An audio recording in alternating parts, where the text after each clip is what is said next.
Bismillahirrahmanirrahim. Assalamualaikum warahmatullahi wabarakatuh. Apa kabar semuanya? Masih semangat? Tentu ya. Silakan ambil posisi yang paling nyaman dan persiapkan diri selayaknya para mahasiswa yang ingin benar-benar menuntut ilmu. Pembahasan kali ini kita akan belajar tentang desain riset metode kuantitatif.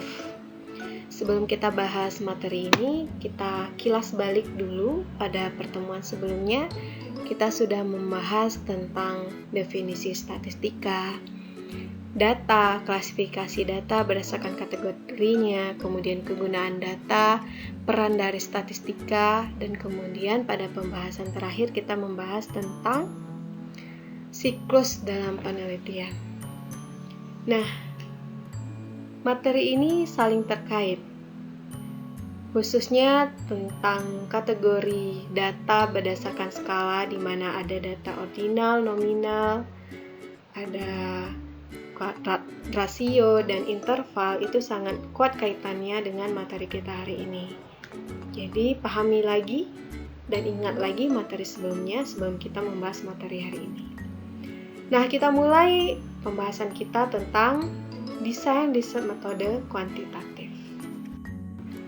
Kita mulai dengan membahas metode riset. Metode riset ini adalah pendekatan yang kita gunakan dalam sebuah riset atau penelitian. Pada umumnya ada dua pendekatan yang digunakan. Yang pertama adalah metode kuantitatif, yang kedua adalah metode kualitatif. Pendekatan dengan metode kuantitatif ini adalah proses pengujian sebuah hipotesis. Hasilnya adalah konfirmasi sebuah teori, penolakan sebuah teori, atau sintesis dua atau lebih teori.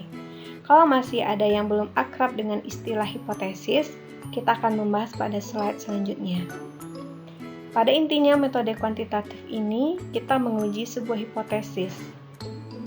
Hasilnya bisa jadi kita mengkonfirmasi dari sebuah teori, atau kita menolak teori, atau kita menggabungkan dua atau teori. Contoh hasil dari sebuah penelitian yang kita mengkonfirmasi teori adalah kita tahu secara teori permintaan sangat dipengaruhi oleh harga. Ketika harga naik, maka permintaan atas barang-barang itu turun. Nah, itu teori. Kemudian kita melakukan sebuah penelitian di lapangan. Kemudian kita memperoleh hasil yang ternyata benar bahwa ketika harga itu naik, maka permintaan akan turun. Ketika harga turun, maka permintaan akan naik. Pada intinya, harga sangat mempengaruhi dari permintaan. Maka, hasil dari penelitian kita ini bentuknya adalah mengkonfirmasi sebuah teori. Kemudian ada juga penelitian yang hasilnya kita menolak sebuah teori, atau kita menggabung dua atau lebih teori pada satu pembahasan. Kemudian, pendekatan kuantitatif ini umumnya dilakukan dengan metode survei atau eksperimen. Kemudian ada pendekatan kualitatif. Pendekatan kualitatif adalah memahami fenomena tentang apa yang dialami oleh subjek penelitian. Bisa jadi perilakunya, persepsi, atau hal-hal yang terjadi di subjek penelitian ini. Umumnya dilakukan dengan studi kasus, studi naratif, dan sebagainya. Senior-senior kalian sebagian besar melakukan metode kuantitatif, namun juga ada yang melakukan metode kualitatif. Namun, pada mata kuliah ini, mata kuliah metode kuantitatif, kita fokusnya pada pendekatan secara kuantitatif. Kita masuk ke desain riset kuantitatif. Apa itu desain riset? Desain riset itu strategi yang kita lakukan dengan cara mengintegrasikan berbagai komponen penelitian untuk menghasilkan informasi dalam penelitian tersebut. Jadi berbagai langkah-langkah kita lakukan, komponen kita integrasikan. Kemudian, apa komponen-komponen di dalam desain riset kuantitatif ini tidak berbeda jauh dengan siklus penelitian yang sudah kita bahas pada bab sebelumnya. Tapi di dalam desain riset kuantitatif ini, saya coba rangkumkan komponen-komponen yang harus kita integrasikan. Apa saja? Yang pertama adalah problem riset, kita tentukan akar masalahnya, kemudian kita telah literatur, kita lihat teori yang ada, kemudian model dan hipotesis, kemudian kita buatkan model dan kita buatkan sebuah hipotesis, kemudian kita kumpulkan data, kemudian data yang sudah kita kumpulkan, kita lakukan analisisnya. Kita masuk ke langkah pertama, yaitu riset problem. Riset problem ini tujuannya untuk mengetahui bagaimana hubungan antar variabel yang ada dalam sebuah masalah. Masih ingat di bahasan sebelumnya kita telah membahas tentang gejala dan akar masalah. Kita sudah mengerti tentang apa bedanya gejala dengan akar masalah.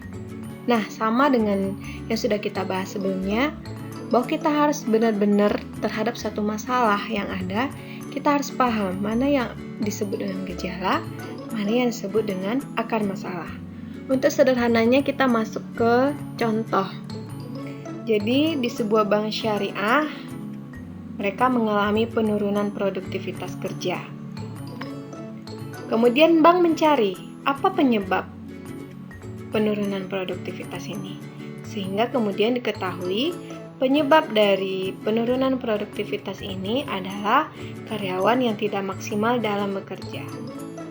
Kemudian, perusahaan melakukan wawancara terhadap karyawannya. Maka diperoleh hasil, alasan mereka tidak maksimal dalam bekerja karena kepuasan kerja mereka menurun. Nah, di sini perusahaan sudah mendapatkan informasi atau akar masalah dari penurunan produktivitas ini adalah kepuasan kerja dari karyawan itu menurun. Dari kasus ini dapat dibuat rincian, penurunan produktivitas ini disebabkan oleh tidak maksimalnya kinerja karyawan, yang akar masalahnya adalah disebabkan kepuasan kerja menurun. Sehingga dapat dibuat pertanyaan risetnya adalah, apakah turunnya kepuasan karyawan dalam bekerja memiliki hubungan dengan produktivitas? Nah, ini langkah pertama, riset problem. Kita mencari akar masalah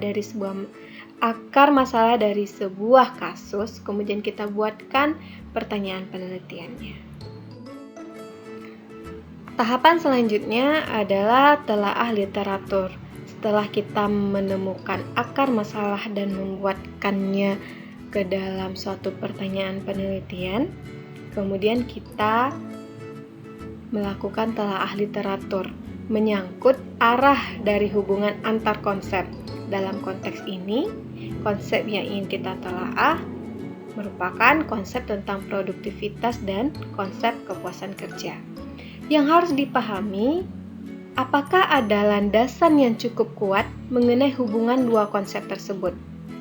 Bagaimana penjelasannya secara deduktif?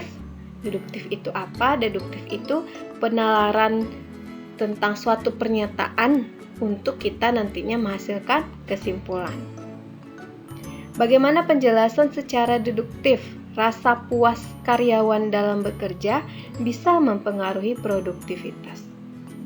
Kemudian setelah adanya penjelasan deduktif ini, kita mencari bukti empiris melalui penelitian-penelitian terdahulu yang membuktikan adanya hubungan antara kepuasan karyawan dengan produktivitas. Telaah literatur ini menyangkut arah dari hubungan antar konsep. Bisa jadi konsepnya linier, maksudnya ketika rasa puas karyawan dalam bekerja itu tinggi, maka produktivitasnya tinggi. Atau berlawanan, maksudnya secara konsep ketika karyawan itu memiliki kepuasan dalam bekerja, maka produktivitasnya menurun. Nah, itu yang harus kita cari. Itulah gunanya kita melakukan telaah literatur. Kita masuk ke tahapan ketiga, model dan hipotesis. Model penelitian adalah gambaran tentang hubungan dua variabel atau lebih. Jika contoh kita tadi kita buatkan model, maka modelnya seperti pada layar. Ada variabel kepuasan kerja dan ada variabel produktivitas. Model kita ini adalah model yang paling sederhana, di mana hanya menggambarkan hubungan antara independen variabel ke dependen variabel. Di statistik 1 kita sudah belajar tentang independen dan dependen. Kita kilas balik bahwa variabel independen adalah variabel yang mempengaruhi atau yang mengakibatkan adanya perubahan di dependen variabel. Maka berdasarkan contoh kita ini, yang bertindak sebagai independen variabel adalah kepuasan kerja. Kemudian variabel dependen adalah variabel yang dipengaruhi oleh variabel dependen. Maka di sini sebagai dependen variabel adalah produktivitas. Ini adalah model yang paling sederhana. Kalau kita ingin lebih kompleks, kita bisa menambahkan variabel moderasi dan mediasi. Apa itu variabel moderasi? Variabel moderasi adalah variabel yang memperkuat atau memperlemah hubungan antara independen ke dependen. Sedangkan variabel mediasi adalah variabel yang menjelaskan bagaimana hubungan independen ke dependen dapat terjadi atau perantara dari hubungan independen ke dependen. Kita juga sudah membahasnya di statistik 1. Nah, dengan melihat pola hubungan antar variabel di dalam gambar ini, maka kita bisa merumuskan hipotesis. Hipotesis penelitian adalah sebuah pernyataan tentang hubungan antar dua variabel. Hipotesis ini masih harus dibuktikan kebenarannya, makanya kita harus melakukan penelitian. Bagaimana cara merumuskan hipotesis? Ada 3, yaitu deskriptif, komparatif, dan asosiatif. Hipotesis deskriptif adalah hipotesis yang di dalamnya berisi dugaan tentang nilai suatu variabel atau lebih secara mandiri, tidak membuat perbandingan atau hubungan. Contohnya, kepuasan kerja di bank syariah mengalami penurunan. Jadi, yang deskriptif ini dia hanya melihat variabel itu secara mandiri, tidak membandingkan dan tidak mengaitkannya. Berbeda dengan variabel komparatif, di mana dia ingin membandingkan dua variabel. Bunyi hipotesisnya, salah satunya, tidak terdapat perbedaan kepuasan kerja di bank syariah di tahun 2020 dengan 2019. Maka di sini kita ingin membandingkan. Inilah bentuk dari hipotesis komparatif. Kemudian ada hipotesis asosiatif, di mana kita ingin menunjukkan adanya hubungan antar dua variabel. Salah satu bentuk bunyinya adalah kepuasan kerja karyawan berpengaruh terhadap produktivitas. Langkah keempat adalah pengumpulan data. Setelah kita melakukan atau mencari akan masalah, kemudian kita telaah literatur, kita buatkan hipotesis dan model, langkah selanjutnya kita mengumpulkan data. Pengumpulan data dimulai dengan penyusunan instrumen riset. Dalam penelitian kuantitatif yang berbentuk survei, salah satu instrumen yang digunakan adalah kuesioner. Nah, pada pembahasan kini kita akan membahas tentang instrumen kuesioner. Sedangkan dalam penelitian kuantitatif yang berbentuk eksperimen, instrumen yang digunakan adalah prosedur dari eksperimen. Pada dasarnya, instrumen riset ini digunakan untuk mengukur variabel-variabel di dalam penelitian. Kita dari contoh tadi, variabel penelitian kita ada 2, yaitu kepuasan kerja dan produktivitas. Variabel kita itu sudah kita gambarkan dalam hipotesis. Namun, variabel penelitian yang disebutkan dalam hipotesis tadi merupakan konsep yang tidak bisa diukur. Konsep, yang namanya konsep itu adalah pernyataan tentang sesuatu yang mengandung definisi dengan abstraksi yang sangat tinggi. Kemudian, karena dia mengandung abstraksi yang sangat tinggi ini, maka dia tidak bisa diukur. Maka kita harus menurunkan level abstraknya ke dalam bentuk operational variable. Kalian sudah boleh melihat bentuk skripsi dari kakak kelasnya. Sudah bisa lihat bab 3-nya, di sana ada operational variable. Operational variable itu dilakukan dengan menjabarkan konsep ke dalam dimensi variabel dan menjabarkan dimensi variabel ke dalam indikator penelitian. Jika dirunut, maka dari variabel diturunkan menjadi dimensi variabel, diturunkan jadi indikator penelitian, sehingga dia bisa diukur. Misalnya, konsep kepuasan kerja. Nah, variabel kita kan tadi kepuasan kerja. Itu terlalu abstrak, perlu kita turunkan apa itu kepuasan kerja. Maka kita turunkan dia menjadi dimensi dan akhirnya kita buat dia menjadi indikator penelitian sehingga dia bisa diukur. Contohnya variabelnya kepuasan kerja. Kita bisa menurunkan dimensinya, ini berdasarkan penelitian terdahulu, kuesionernya. Dimensinya ada ibadah, ada gaji, ada keamanan dan kenyamanan, ada hubungan kerja, ada penempatan karyawan, ada karir dan reward. Nah, ini dimensi dari kepuasan kerja. Seseorang yang gajinya cukup, maka akan puas dalam bekerja. Nah, ini dimensi masih perlu lagi kita turunkan menjadi indikator penelitian. Misal ibadah, bekerja dengan niat ikhlas karena Allah. Gaji, kecukupan gaji untuk pemenuhan kebutuhan. Maka dari variabel ini perlu kita turunkan menjadi dimensi variabel, kemudian indikator penelitian. Contoh sederhananya mungkin variabelnya cinta misalnya. Cinta itu sesuatu yang sulit diukur. Jadi perlu kita turunkan menjadi dimensi variabel, misalnya perhatian, memberikan waktu. Kemudian dari dimensi variabel tadi perlu lagi kita turunkan menjadi indikator, misalnya perhatian. Mungkin indikator penelitiannya bertanya sudah makan atau belum. Itu mungkin waktu. Mungkin indikator variabelnya berapa kali bertemu, begitu. Nah, jelas ya. Dari variabel kita turunkan menjadi dimensi variabel, kemudian kita turunkan jadi indikator penelitian. Contohnya ada di kepuasan kerja. Kepuasan kerja kita turunkan menjadi dimensi variabel beberapa ini, kemudian kita turunkan menjadi indikator penelitian yang sudah bisa terukur. Ketika seseorang kita berikan kuesioner, kemudian dengan statement atau pernyataan kecukupan gaji untuk pemenuhan kebutuhan, maka mereka sudah bisa menilai gaji mereka sudah cukup untuk memenuhi kebutuhan atau belum. Nah, begitu. Kita masuk ke bagian akhir dari desain penelitian kuantitatif, yaitu metode analisis data. Kalau kita bicara tentang analisis data, itu sangat akrab dengan statistik yang akan digunakan. Pada umumnya, statistik dapat dibagi dalam dua bagian, yaitu statistik deskriptif dan statistik induktif atau inferensial. Nah, yang inferensial ini dibagi lagi menjadi dua, yaitu statistik parametris dan statistik non-parametrik. Apa itu statistik deskriptif? Statistik deskriptif adalah bagian dari statistika yang mempelajari bagaimana mengumpulkan data, kemudian menyajikan dalam bentuk yang lebih mudah. Bisa jadi dibuatkan tabel, grafik, atau gambar. Statistik deskriptif juga bisa dalam bentuk dicarikan nilai statistik seperti rata-rata hitung, median, modus, varians, dan lain-lain. Statistik deskriptif ini tidak membuat kesimpulan yang berlaku umum. Yang saya sebutkan tadi sudah tidak asing ya. Di statistik 1 kita sudah bahas mean, median, modus, kemudian tabel, grafik, gambar, tabel frekuensi. Nah, deskriptif ini kata kuncinya, dia tidak membuat kesimpulan yang berlaku umum.